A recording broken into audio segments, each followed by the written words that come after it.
जोहार मास्टर जी की भी जोहार। जोहार जोहार पर्वतिया जी। देखिए ना, हमारे किसान भाई कृषि दर्शन कार्यक्रम देखने के लिए हाजिर हो चुके हैं। हाँ तो राउरे एकदम कृषि से जुड़ल नया नया एकदम ताजा ताजा खबर बताओ। अरे तो पहले स्वागत तो कर ले। हाँ कर लो। तो किसान भाई, आपका कार्यक्रम में बहुत बहुत स्वागत है। और जैसा कि पर्वतिया जी कह रही थी, चलिए कार्यक्रम की शुरुआत करते हैं और सबसे पहले देखते हैं खेती बाड़ी से जुड़ी तमाम तरह की खबरें कृषि समाचार में।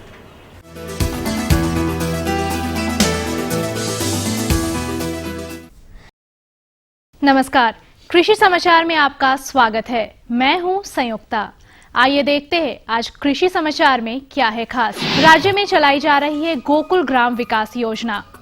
जाड़े में धूप निकलने के बाद ही बकरियों को चरने के लिए बाहर निकालना बेहतर। मेड़ निर्माण कार्य को आसान बनाता है बॉन्ड फार्मर। राज्य में गौपालन और दुग्ध व्यवसाय से जुड़े पशुपालकों के विकास के लिए पशुपालन विभाग के गव्य निर्देशालय झारखंड द्वारा राज्य में गोकुल ग्राम विकास योजना चलाई जा रही है। इस योजना के अंतर्गत उत्पादित दूध को उचित दाम में बेचने के लिए सुविधाओं का विकास किया जाता है। गोकुल ग्राम विकास योजना गव्य विकास निदेशालय की ओर से चलाई जा रही एक महत्वपूर्ण योजना है। इस योजना के अंतर्गत राज्य के पशुपालक दुग्ध उत्पादन को रोजगार स्वरूप अपना सकें, इसके लिए 5 से 7 गांवों के पशुपालकों को मिलाकर एक क्लस्टर बनाया जाता है और इनके उत्पादित दूध को उचित दाम में बेचने के लिए बुनियादी सुविधाएं उपलब्ध कराने के उद्देश्य से आधारभूत संरचनाओं का विकास किया जाता है।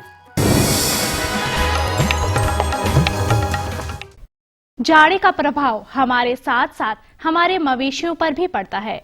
जाड़े के मौसम में बकरी पालकों के लिए पशु विशेषज्ञ ये सलाह देते हैं कि वे अपनी बकरियां धूप निकलने के कुछ देर बाद ही चरने के लिए बाड़े से निकालें। धूप निकलने से पूर्व बकरियों को निकालने की स्थिति में उन्हें निमोनिया होने का खतरा रहता है। किसान भाई, अभी जैसे ठंड के मौसम में बकरियों को खास करके सुबह में आप सुबह में ना छोड़ें।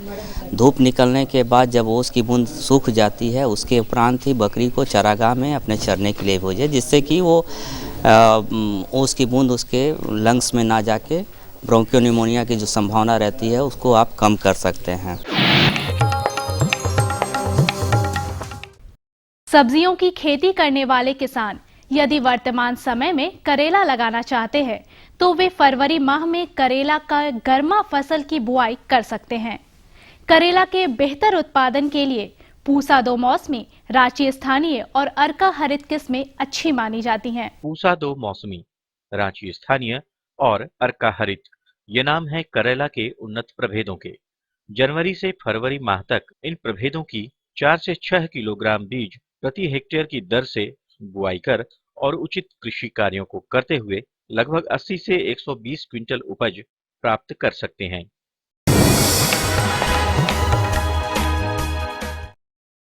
किसान भाइयों, यदि आप सरसों, राई या तोरिया की फसल लगाए हुए हैं तो उनमें अभी फूल आने लगे होंगे या आ चुके होंगे।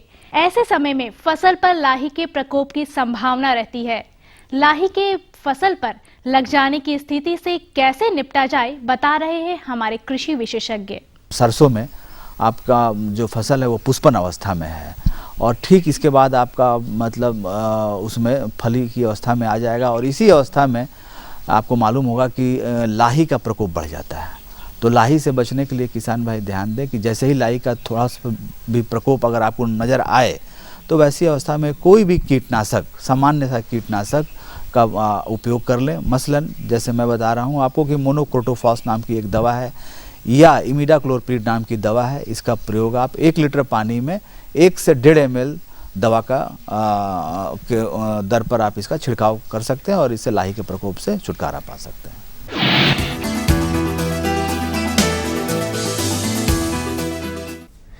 कई फसलों की बुआई मेड़ पर की जाती है। मेड़ बनाने के काम को आसानी से करने के लिए कृषक बंधु बॉन्ड फार्मर नामक उपकरण की सहायता ले सकते हैं। ये है बॉन्ड फार्मर। खेतों में आसानी से मेड़ निर्माण करने के लिए इस उपकरण का विकास किया गया है। इस उपकरण द्वारा एक समान मोटाई के मेड़ बहुत ही कम समय में तैयार किए जा सकते हैं। बॉन्ड फार्मर को प्राप्त करने के लिए किसान बिरसा कृषि विश्वविद्यालय के अभियंत्रण विभाग से संपर्क कर सकते हैं।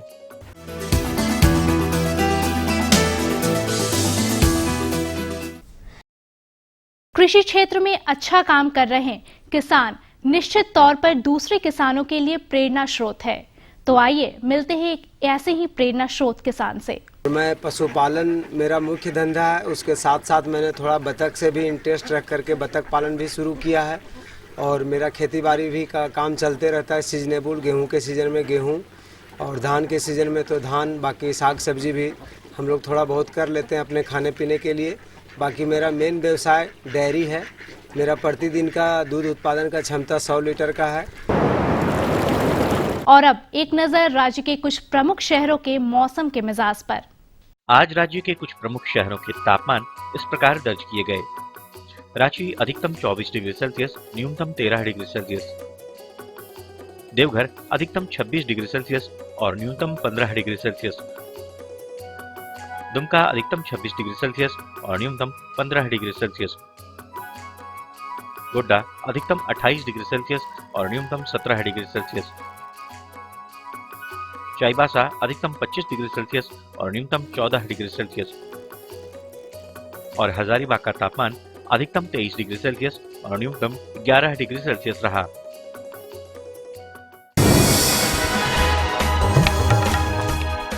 और अब मंडी भाव में आइए नजर डालते हैं अनाजों के भाव पर। आज किराना बाजार में खाद्यान्नों के भाव सामान्य रहे। वहीं सब्जी मंडियों में नरमी का रुख रहा। खुदरे में फूलगोभी 15 से 20 रुपए, टमाटर 8 से 15 रुपए और प्याज 15 रुपए से 20 रुपए प्रति किलो की दर से बिके। वहीं आज बिके कुछ प्रमुख अनाजों के भावों पर नजर डालें तो वे इस प्रकार रही। चावल न्यूनतम 2400 रुपए से लेकर अधिकतम 2800 रुपए। गेहूँ न्यूनतम 1600 रुपए से लेकर अधिकतम 1900 रुपए। दाल अरहर न्यूनतम 6100 रुपए से लेकर अधिकतम 6900 रुपए। दाल मसूर न्यूनतम 3900 रुपए से लेकर अधिकतम 4100 रुपए। दाल चना न्यूनतम 5600 रुपए से लेकर अधिकतम 6000 रुपए।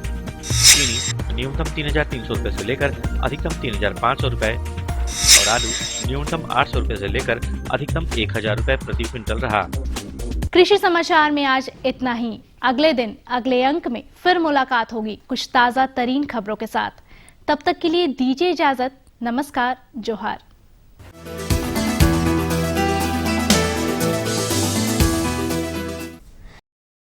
तो मास्टर जी समाचार में तो बड़ा बढ़िया बढ़िया खबर दे देली रहो, एकदम ताजा ताजा खबर, नया नया खबर बताए देली। मौसम का हाल समाचार तो हम लोग इसीलिए लाते ही हैं। हाँ, मौसम का हाल भी बताए देली और मंडी का भाव भी बताए देली।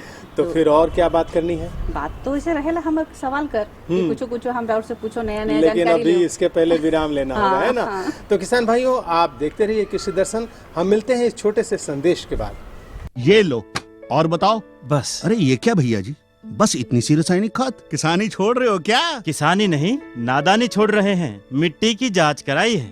अब तो लाला जी जितनी जरूरत है उतने ही उर्वरक खेत में डालेंगे। हाँ, किसान भाई आज ही अपने जिले की नजदीकी भूमि परीक्षण प्रयोगशाला में मिट्टी की जांच जरूर करवाएं और मिट्टी में पोषक तत्व, नमी व पौधे के विकास को देखते हुए केवल जरूरत के अनुसार ही पोषक तत्व डालें। और हाँ, मिट्टी में गंधक, जस्ता, बोरोन जैसे सूक्ष्म पोषक तत्वों का पता लगाना भी न भूलें।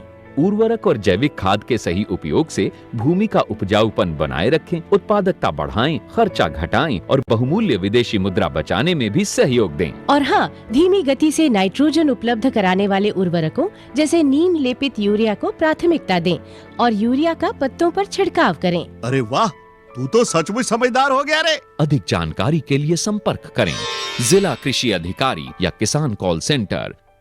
तो विराम के बाद सब देखो या मैंने एक बार फिर से बहुत बहुत स्वागत है। देखो या मैंने विराम के बाद तो हम सवाल करीला जे कि हमके बुझाइला राउर मन कर भी सवाल रहेला और मास्टर जी जवाब देवे ना जेकर से हमरे समस्या का समाधान होएला। अरे वाह, क्या बात है, क्या बात है। तो फिर सवाल भी हाजिर कर दीजिए इतनी तेजी से। तो सवाल ये है मास्टर जी कि एखन खेत में गेहूं खड़ा है, लागल है। बिल्कुल बिल्कुल। तो हमके बुझाइला कि ओकर तो धीरे देखभाल के जरूरत हुई अगर बढ़िया फसल लेवे के। बिल्कुल सही बात है और बिल्कुल सही समय पर सही सवाल है किसान भाइयों पर्वतिया जी का, क्योंकि आपके भी खेतों में अभी गेहूं की फसल जो है वो खड़ी होगी और अब अभी इस समय अगर हम उसका खूब बढ़िया से ख्याल नहीं रखेंगे तो अब जब कुछ दिन के बाद उसमें बाली फूटने का समय आएगा तो उसके पहले उसकी कई प्रकार की जो बीमारियां लगती हैं उनसे उसके रोकथाम की ज़रूरत है। तो चलिए अभी देखते हैं कि गेहूं फसल की समसामयिक देखभाल क्या है, कैसे आपको करना है, क्या क्या उपाय करने हैं, और इसके बारे में हमें जानकारी दे रहे हैं डॉक्टर संजीव कुमार। किसान भाइयों नमस्कार, कृषि दर्शन के इस कार्यक्रम में आपका बहुत बहुत स्वागत है। किसान भाइयों, अब धान की कटनी खत्म हो गई है और आप लोग गेहूं लगा चुके हैं, और गेहूं की सामयिक देखभाल कैसे करनी चाहिए, इसी संबंध में जानकारी देने के लिए आज हम मौजूद हैं कृषि विज्ञान केंद्र जामताड़ा, जहां पर यहीं के विशेषज्ञ डॉक्टर संजीव कुमार से मुलाकात कराएंगे। आइए इनसे जानते हैं कि कृषि की सामयिक देखभाल आप किसान भाई कैसे करें। सबसे पहले इनका स्वागत करते हैं। डॉक्टर साहब, इस कार्यक्रम में आपका बहुत बहुत स्वागत है। धन्यवाद जी। डॉक्टर साहब, हमारे किसान भाई आपसे ये जानना चाहते हैं कि अभी गेहूं लगा चुके हैं और उसकी सामयिक देखभाल कैसे करें हमारे किसान भाई। सबसे पहले तो किसान भाइयों को नमस्कार। जैसा कि धान काटने के उपरांत हमारे जामताड़ा और झारखंड में कई जगह पे बहुतायत में गेहूं की फसलें लगती है। गेहूं की फसल की बुआई हो भी गई है और कुछ अंतिम में जो देर से लोग करते हैं वो चल भी रही है। अभी ध्यान देने की बात है लोगों को कि एक तो होता है कि जो हम लोग लगाते हैं गेहूं में खरपतवार की बहुत बड़ी समस्या होती है। खरपतवार की समस्या जो होती है, इस कारण से किसानों को बहुत आर्थिक नुकसान होता है। जैसा कि देखते हैं कि अभी हमारे बीच में कृषि कार्य के लिए मज़दूरों की भी कमी है। इस चीज़ को ध्यान में रखते हुए हम लोग चाहेंगे कि उसको केमिकल से, रसायन से खरपतवार का नियंत्रण करें, और उसमें क्या होगा कि हमारी बहुत सारे लेबर की बचत होगी, जिससे कि किसान भाइयों को आर्थिक नुकसान कम करना पड़ेगा। जैसा कि सभी लोग जानते हैं, गेहूं में खरपतवार की जो समस्या आती है, लगाने के बाद 25 से 30 दिनों के बाद जब पानी डालते हैं, उसमें बहुतायत रूप में कई तरह के खरपतवार निकलते हैं, चौड़ी पत्ती वाली भी, कुछ पतली पत्ती वाली भी। इसके लिए सबसे बढ़िया एक दवा है आइसोप्रोट्रॉन। आइसोप्रोट्रॉन का छिड़काव हम लगाने के 20 से 25 दिन के बाद खेतों में करते हैं, और 1.5 किलो प्रति हेक्टेयर की दर से। इससे क्या होता है कि हमारे जितने भी खरपतवार है उसका बढ़िया से सब लोग जल जाता है, मर जाता है। उससे हमारे गेहूं के उपज पे कोई विपरीत प्रभाव नहीं पड़ता है। और गेहूं की फसल चूँकि खरपतवार नहीं रहती है, खरपतवार होने से गेहूं की फसल 20 से 30% घट जाता है उपज, और खरपतवार नियंत्रण अगर हम कर लेते हैं तो उससे हमारी गेहूं की उपज 20 से 30% बढ़ जाती है, जो कि एक किसानों के लिए बहुत बड़ी अगर कह लें कि आर्थिक है तो आर्थिक नुकसान होने से बच जाते हैं किसान भाई। अब हमारे किसान भाई जो है कि रासायनिक खाद जो होती है उसका प्रयोग कैसे करें। जब हम लोग लगाते समय गेहूं में फास्फेटिक फर्टिलाइज़र, पोटेशियम फर्टिलाइज़र और नाइट्रोजन, ये तीनों का पूर्ण रूप से उपयोग करते हैं। लगाने के समय में लाइन से लगाते हैं, लाइन में हम डाल के लगा देते हैं। और जहाँ की पोटेशिक और फास्फेटिक फर्टिलाइज़र की है बात, वो तो हम लगाने के समय दे लेते हैं। नाइट्रोजन ये फर्टिलाइज़र जैसा कि जो यूरिया में पाया जाता है नाइट्रोजन, उसका हम लोग उपयोग करते हैं 2 बार में टॉप ड्रेसिंग में। टॉप ड्रेसिंग कहते हैं कि जब हम लोग या तो खरपतवार नियंत्रण कर लें केमिकल से, या फिर खुरपी से निकाई गुड़ाई कर लें, और उसके बाद जब हम 30 से 35 दिन के बाद सिंचाई करके, और जब उसका क्राउन रूट निकलने लगता है, बढ़वार शुरू होती है, तो उस समय 25% हम लोग नाइट्रोजन जो बचा हुआ है लगाने के उपरांत, जो 50% नाइट्रोजन खाद बचा हुआ है, उसका 25% यूरिया के रूप में हम उसको ऊपर से देते हैं, टॉप ड्रेसिंग करते हैं उसका। जी डॉक्टर साहब, हमारे झारखंड में सिंचाई की व्यवस्था तो बहुत कम होती है, लेकिन हमारे किसान भाई कब कब सिंचाई गेहूं के पौधे में करें और कितनी मात्रा में करें। देखिए, अपने यहाँ तो सिंचाई की संभावना तालाबों से है या कुआं से है, कई जगह पे बोरिंग भी है, नदी नाले भी हैं। लेकिन जहाँ पे नहीं है, सिंचाई कम है, पोखर में पानी कम है, उस हिसाब से किसान भाइयों को सलाह दी हमारे तरफ से है। किसान भाई का अगर खेत में, जैसा कि बारिश अंतिम पखवाड़े में हुई थी पिछले माह में, तो अभी नमी है, वैसे स्थिति में बुआई करने के बाद अगर नमी बरकरार रहती है तो सिंचाई न दें। जैसा कि आप जानते हैं कि गेहूं में 2 से लेकर 6 सिंचाई तक हम लोग करते हैं, और ये वैज्ञानिक से ये प्रूव हो चुका है कि 2 सिंचाई से लेकर 6 सिंचाई करते हैं, उसमें उपज पे तो अंतर पड़ता है, लेकिन जहाँ तक पानी की कमी है वहाँ पे हम लोग 2 सिंचाई से भी काम चलाते हैं। तो 2 सिंचाई में एक तो पहला हो गया कि जब ग्राउंड रूट इनिशिएशन होता है उसमें, और दूसरा क्रिटिकल स्टेज होता है कि बाली का निकलना। बाली जब निकलता है उस समय एक सिंचाई की ज़रूरत पड़ती है, और उस समय अगर हम सिंचाई देते हैं तो दाना पुष्ट होता है। ये तो 2 सिंचाई की बात हुई। हम लोग 3 सिंचाई, अगर पानी है अधिक तो 3 सिंचाई कर लें। तो 3 सिंचाई करने में होगा कि एक बार तो 20 से 25 दिन के बाद लगाने के बाद एक बीच में अंतराल पे कर लेते हैं जब कल्ले निकलते हैं, और तीसरा कर लेते हैं जब दूध दाना में भरने लगता है उस पर। तो ऐसी स्थिति में 3 सिंचाई कर सकते हैं। और जहाँ किसान भाई को भरपूर पानी है, 4 सिंचाई, 5 सिंचाई और 6 सिंचाई, तो 6 सिंचाई करने में क्या है कि आपको पूर्ण जितना ऑप्टिमम यील्ड है, जो हमारा कहता है कि 40 से 50 क्विंटल प्रति हेक्टेयर की दर से वो उपज आपको प्राप्त होगी। जहाँ तक सिंचाई की कमी की सब बात है कि 2 सिंचाई 3 सिंचाई, इसमें थोड़ा उपज पे तो अंतर पड़ता है।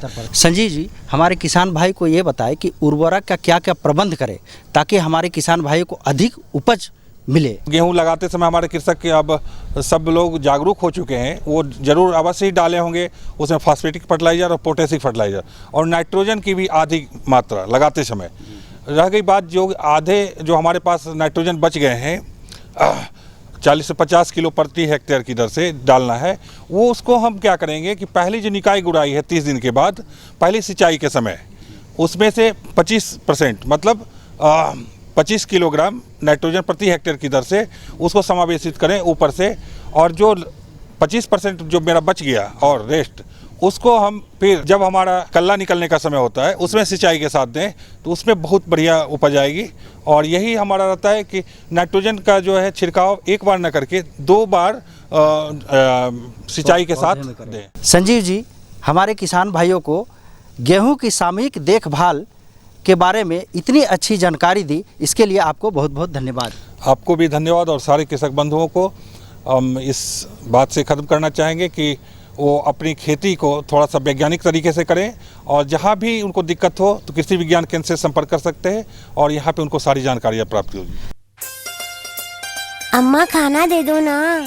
सबर कर गोलू, अभी दाल नहीं गली है। तू फिक्र ना कर गोलू की अम्मा, अब की बार अपनी दाल खूब गलेगी। क्या मतलब जी? अब की बार NFSM के तहत दाल की पैदावार को बढ़ाने के तरीकों को दिखाने के लिए देश में 1000 क्षेत्र चुने गए हैं, जिसमें हमारा इलाका भी आ गया है। पर इससे हमें क्या फायदा? हमें 5 एकड़ खेती के लिए खाद और कीटनाशक के अलावा बढ़िया बीजों की एक मिनी किट भी मिलेगी। इतनी दाल का करेंगे क्या जी? अरे भगवान, सरकार ने दलहन का समर्थन मूल्य भी खूब बढ़ा दिया है और इनकी खरीद का भी पूरा इंतजाम कर लिया है। इससे आमदनी बढ़ेगी और फिर हमारा गोलू अच्छे स्कूल में जाकर के कृषि वैज्ञानिक बनेगा। हाँ। तो पर्वतिया जी, हाँ। ये जो जानकारी थी आपको तो बहुत अच्छी मिली होगी, है ना? जेकर भी खेत में खन गेहूं है से मन तो बड़ा फायदा उठावे ही कर से। लेकिन हमके विचार मास्टर जी, कुछ तेलहानी फसल भी खेत में है और उकर भी इस समय कीट प्रबंधन जैसे कि कहिला रौरे और देखभाल कर जरूरत पड़ी है। बिल्कुल, अभी तो राई सरसों जो है वो बिल्कुल तैयार हो चला है ना? और कई एक जगह पर उसमें जो वो फूल भी लगे हुए हैं। तो इस प्रकार के और भी कई तेलहनी फसलें हैं और उनकी भी समसामयिक देखभाल की जानकारी होनी चाहिए, और खास करके कीट प्रबंधन भी जरूर होना चाहिए, क्योंकि अगर फलियों में कीट लग जाएंगे तो फलने से पहले ही उसके बीज जो है उसमें नुकसान हो जाएगा। तो चलिए किसान भाइयों, इसके बारे में भी जानकारी लेते हैं अपने विशेषज्ञ से। किसान भाइयों नमस्कार, कृषि दर्शन के इस कार्यक्रम में आपका स्वागत है। किसान भाइयों, कृषि दर्शन की टीम आज दुमका आई हुई है, जहां आज हम बात करेंगे रबी तिलहनी फसलों की समुचित देखभाल एवं कीट प्रबंधन के बारे में। इस विषय पर जानकारी देने के लिए आज हमारे साथ हैं यहीं के कन्या वैज्ञानिक डॉक्टर सुनील कुमार। आइए इनका स्वागत करते हैं। डॉक्टर साहब, आपका हमारे इस कार्यक्रम में स्वागत है। नमस्कार डॉक्टर साहब, जैसा कि आज का विषय हमने चुना है रबी तिलहनी फसलों की समुचित देखभाल, तो इससे हमारे किसान भाई कैसे उसकी देखभाल करेंगे, देख रेख करेंगे, इसके बारे में आप हमारे किसान भाइयों को बताएं। रबी फसल में जो हमारा तिलहनी फसल है वो मुख्य रूप से राई सरसों है पहला, दूसरा तीसी है, और कुछ किसान कुसुम लगाते हैं, इसे हम लोग अंग्रेजी में सैफ्लावर कहते हैं। तो हम सबसे पहले जानना चाहेंगे राई और सरसों के बारे, उसका समुचित देखरेख कैसे करें और रोग और कीट प्रबंधन कैसे करें। राई फसल ऐसा है कि अभी हमारा उसमें फूल आ रहा होगा और जो हमारा तोरिया है उसका फूल समाप्त हो चुका होगा। तो उसमें करना क्या है, जब फूल समाप्त हो जाता है तो उसमें फलियां लगने का शुरू हो जाती हैं। उस समय अगर हम एक सिंचाई दे दें, एक पटवन दे दें, तो हमारा उपज लगभग 1.5 से दुगना हो जाता है। ठीक उसी तरह राई या पीला सरसों में अगर जिसमें फूल निकल रहा होगा उस समय पानी का व्यवस्था हो तो उस समय हम उसमें पानी देंगे, और जिस समय हमारा पॉड फॉर्मेशन होता होगा, जिसको हम लोग कहते हैं फलियाँ बन रहा होगा, उस समय दूसरा इरिगेशन दे देते हैं तो हमारा उपज दुगना हो जाता है। किसान भाई समुचित जानकारी नहीं रहने के कारण सब कुछ होते हुए भी उपज कम प्राप्त करते हैं। तो मैं ऐसा मानता हूं कि अगर 1 से 2 इरिगेशन फूल निकलने के समय पहला और दूसरा पॉड बनने के समय, तो हमारा उपज बढ़ जाएगा। दूसरा परेशानी इसमें आती है जब फूल निकलता है और मौसम ठंडा होने पर कुहासा लगता है, उस समय उस पर एक तरह का कीड़ा का प्रकोप होता है, इसे हम लोग लाही कहते हैं। ये लाही 2 तरह का होता है। एक तो हरा लाही लगता है जो ज़्यादा चूसता है और वो ज़्यादा खतरनाक होता है। दूसरा है कि काला लाही, उसमें थोड़ा पंख हो जाता है और उसका जो पेट है पिछला पोर्शन वो काला रहता है, वो ज़्यादा कम हानिकारक है। सबसे ज़्यादा हानिकारक है हरा लाही। तो उससे बचने के लिए हम या तो मोनोक्रोटोफॉस 1 से 1.5 ml दवा 1 लीटर पानी में घोलकर 1 सप्ताह से 10 दिन के इंतराल में देने से इसका रोकथाम हो जाता है। अगर वो दवा नहीं मिले तो रोगर 2 से 2.5 ml 1 लीटर पानी में घोलकर देने से इससे पूरी तरह से वो छुटकारा मिल जाता है। इसके बाद हम दूसरी फसल की बात करेंगे, वो आता है हमारा तीसी। किसान भाइयों, तीसी भी अब हमारा बढ़ चुका होगा और उसमें फूल आने को होगा। जिस समय फूल आने को होगा उसके पहले हम उससे खार पतवार हटा लें। खार पतवार हटाने के लिए हम या तो मैकेनिकल टेक्निक अपनाएं। मैकेनिकल टेक्निक मतलब होता है कि हम हाथ से ही उसका खरपतवार निकाल करके एक बार कोड़ाई कर दें। कोड़ाई करने से क्या होता है कि उसके जड़ में हवा का आना जाना अच्छा होता है और उसका बाढ़ अच्छा होगा। और कोड़ाई करने के बाद अगर संभव हो तो उसमें 1 हेक्टेयर में 8 से 10 kg यूरिया का टॉप ड्रेसिंग कर दें कि उसमें हम सिंचाई कर दें। सिंचाई करने के बाद उसमें अच्छा फूल आएगा और फूल आने के बाद उसमें जो फलियां बनेंगी वो अच्छा स्वस्थ होंगी और उसमें ज़्यादा बीज बनेंगे। इसमें एक समस्या आती है, वो हमारा गॉल मिल्ज रोग की है। गॉल मिल्ज एक तरह का कीड़ा होता है और जहाँ से हमारा फली फूल बनता है उसको उसमें वो लग करके उसका बाढ़ को रोक देता है। इससे बचने के लिए हम इमिडाक्लोरोपिड नाम के दवा का छिड़काव 1 ml पर लीटर के हिसाब से करने से इसका छुटकारा पाया जा सकता है। एक और इसमें रोग आता है उस सूखने वाला बीमारी। सूखने वाला बीमारी में क्या है, जिसको हम लोग अंग्रेजी में विल्टिंग कहते हैं, उससे पूरा प्लांट सूख जाता है और हमारा उपज 0 हो जाता है, हमें कोई उपज नहीं मिलता। इससे बचने के लिए हम अवरोधी किस्म जैसे T397 और श्वेता जैसे हम अवरोधी किस्म लगाएंगे तो हमारा उपज अच्छा होगा। तीसरा हमारा कुसुम है। वो ऐसा तिलहन है जो बिना सिंचाई का और बिना प्रबंधन का हो जाता है। कहने का मतलब इसमें इसके फूल में कांटे होते हैं, पत्ते में कांटे होते हैं, इसके कारण इसको कोई जानवर खाता नहीं है और ये एक तरह से बाउंड्री क्रॉप के रूप में लिया जाता है। यानी अगर हम एक फसल अगर सरसों लगाते हैं या तीसी लगाते हैं या आलू लगाए हैं, उसके चारों तरफ अगर हम इसको 2-2 लाइन लगा देंगे तो हमारा खेत में दूसरे जानवर घुसते नहीं हैं क्योंकि इसमें कांटे होते हैं।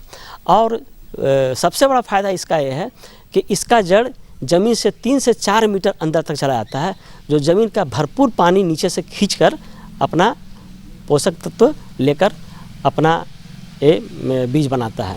तो इससे किसानों को ज़्यादा फ़ायदा हो सकता है अगर ये इसका खेती शुरुआत करें। तो इसका प्रबंधन में शुरू में तो 1 महीना तक इसका बाढ़ धीरे धीरे होता है, लेकिन जैसे ही इसका जड़ ज़मीन के अंदर चला जाता है इसका बाढ़ भरपूर होता है। इसके 2 तरह के फूल आते हैं, एक पीला फूल आते हैं, एक केसरिया फूल आते हैं।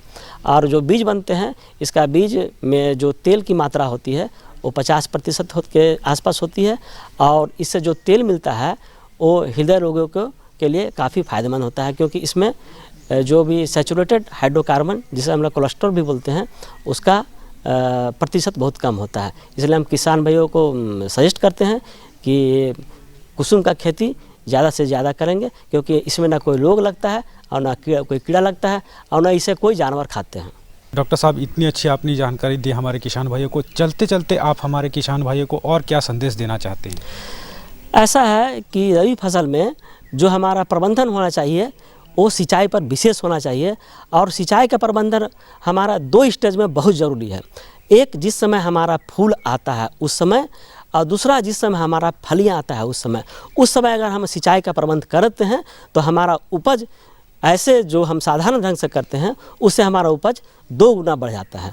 और तीसरा बात यह है कि उस समय हमारा जो भी कीट व्याधि या रोग लगता है उसका प्रबंधन हम जरूर करें। उस पर अगर कोई कीट लगता है तो कीट मारने की दवा, या फिर कोई रोग लगता है तो कोई फंजीसाइड यानी कि जो हमारा फंगस मारने की दवा जरूर दे, तो हमारा उपज दुगना हो जाएगा।